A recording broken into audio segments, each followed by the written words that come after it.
ప్రజలందరూ ఒక్కసారి ఆలోచించాలి. ఈ ప్రభుత్వం అధికారంలోకి వచ్చిన తర్వాత 12 లక్షల కోట్ల రూపాయలు అప్పు చేసింది. అందుకే అప్పు కట్టేదానికే అన్ని ఛార్జీలు పెంచారు. కరెంటు ఛార్జీలు పెరిగినాయా?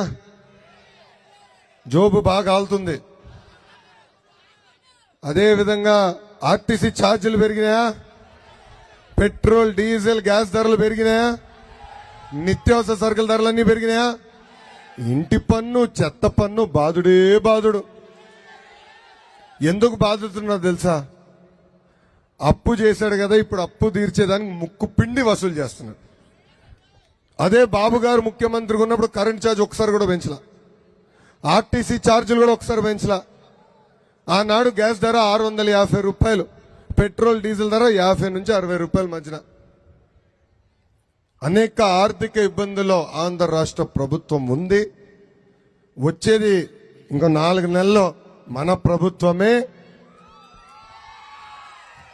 ఫస్ట్ ప్రయారిటీ మన ప్రభుత్వంలో ఆపేసిన సంక్షేమ కార్యక్రమాలు తిరిగి ప్రారంభిస్తాం. క్లాప్స్. అంటే చంద్రన్న బీమా, అన్న క్యాంటీన్, విదేశీ విద్య, PG fee reimbursement, school fee reimbursement, ఈ కార్యక్రమాలన్నీ తిరిగి ప్రారంభిస్తాం.